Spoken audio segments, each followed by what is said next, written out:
Good morning, students. Today we will move on to the another lesson. Now, if you see this image, if you observe this image, what comes to your mind? So, if you see, one side it is dark, isn't it? One side it is bright. Now, the bright you keep aside, go for dark. Now, whenever there is dark, what happens?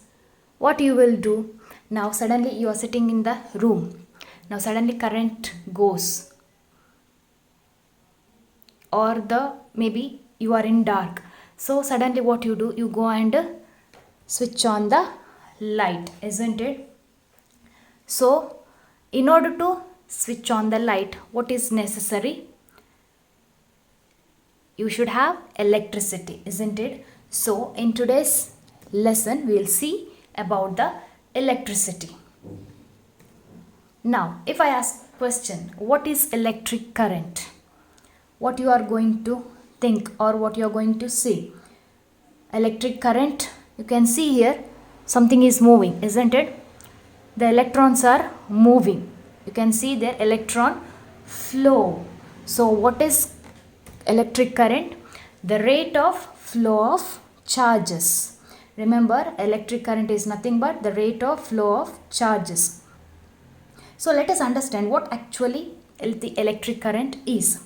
Now, you know about the conductors and insulators, isn't it? Conductors are, if I say, they are very good conductors of electricity. Why they are very good conductors of electricity? Because they allow the current to flow. Whereas insulators, they are not good in conducting the electricity because they do not allow the current to flow. So we call them as insulator. Now, why does a conductor conduct electric current whereas an insulator do not? Why? Because of free electrons. Now, if you see an insulator here, everything is bonded with each other, isn't it? Everything is bonded with each other.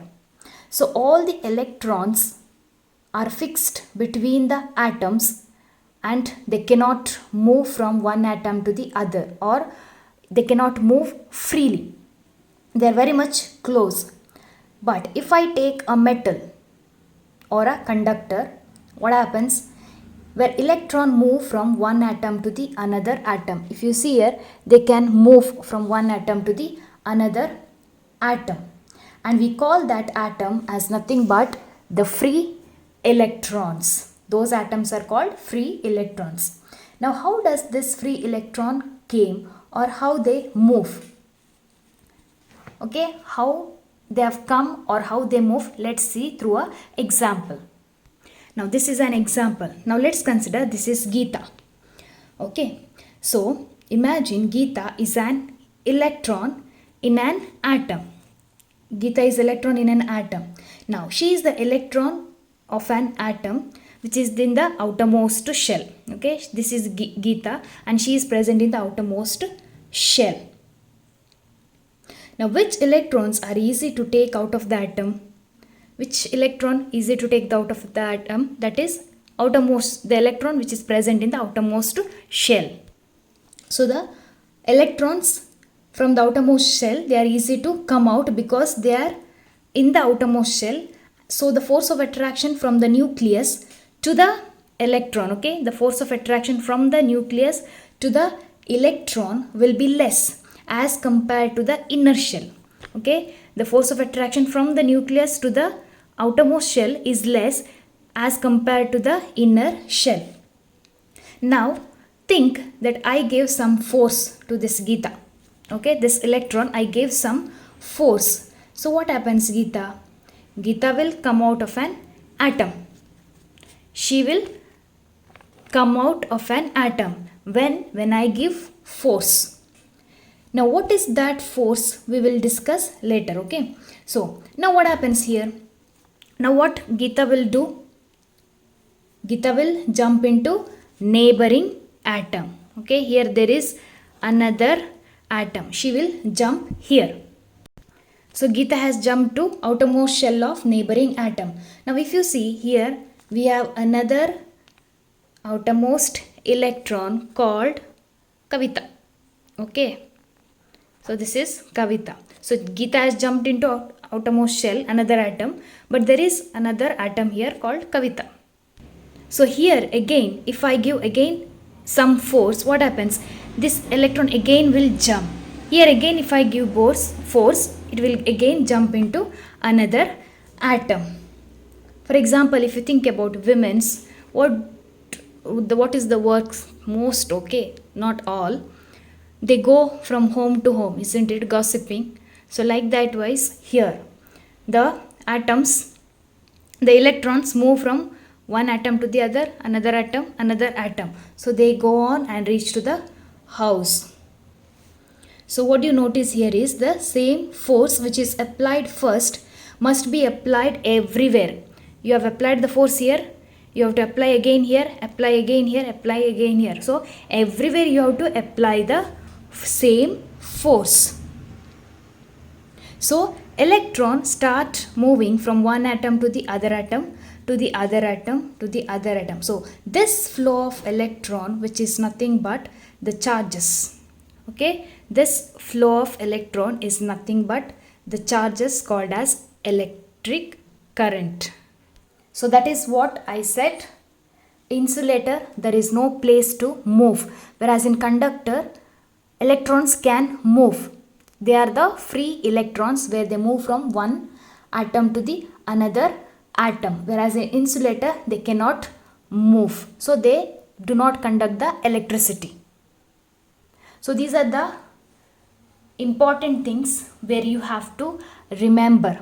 First is the definition of electric current. So what is electric current? The rate of flow of charges is called electric current. Formula: electric current is written I is equal to Q by T. Here if you see, Q is nothing but charge and the T is time. So rate of flow of charges, okay, rate of flow of charges is nothing but Q in what? In a unit time, that is the time. So I is equal to Q by T, formula of electric current. So you draw the formula from the definition itself. So if you see the definition, rate of flow of charges, that is Q, in unit time, that is T. Now what is the SI unit of electric current? That is ampere. Ampere is the SI unit of electric current. Fourth, you have to remember, define 1 ampere. What is 1 ampere? 1 ampere is defined as flow of 1 coulomb of charge per second. Now how to write this? Let's see. You know the formula of electric current, isn't it? So how to write 1 ampere? So I is equal to Q by T. Now what is the SI unit of electric current? That is ampere. What is the SI unit of charges? That is coulomb. Electric charge, remember, it is coulomb, okay, SI unit, and the time is second. So to define 1 ampere, write everywhere 1. Okay, so now you can define 1 ampere. It is said to be the current when 1 coulomb of charge flows through a circuit in 1 second. Okay, it is nothing but flow of 1 ampere is flow of 1 coulomb of charge per second or per 1 second. So this is how you define 1 ampere. So remember, the SI unit of electric charge is coulomb. This is the charge, so that is the coulomb. Electric current, ampere. Now which device is used to measure electric current? That is ammeter. Remember the device which is used to measure electric current, ammeter. Now there is a question, which metal is used to make almost all the electric wires? Which metal is used to make all the electric wires? That is nothing but copper. Copper is used to make almost all the electric wires. So this is the copper atomic structure. Now if you see the atom, in the outermost shell there is one electron, isn't it? So when I give force, it will jump to the other atom. So copper is the thing which is mostly used in electric wires. So let's see the example. A current of 0.5 ampere is drawn by a filament of an electric bulb for 10 minutes. Find the amount of electric charge that flows through the circuit. So what is given? Current is given, that is 0.5 ampere, and time is given 10 minutes. And what you have to find out? The flow of the amount of electric charge, that is Q. Q you have to find out. Now if you see here, remember the time you have to write it in seconds. Okay, here the time is in second. So they have given 10 minutes. How to convert 10 into 60 seconds? Okay, so 10 into 60 is 600 seconds. 1 minute 60 seconds, isn't it? So 10 into 60 is equal to 600 seconds. So you know the current, that is I, you know time T, 600 seconds, and what you have to find out? The electric charge, that is Q. So write according to the equation, I is equal to Q by T. 0.5 is equal to Q by 600. So Q keep there as it is. 0.5 bring 600 this side, so you get 300 coulomb. So if you see here, I is equal to Q by T. I you know 0.5 ampere is equal to electric charge, you do not know, Q, write as it is, divided by time 600.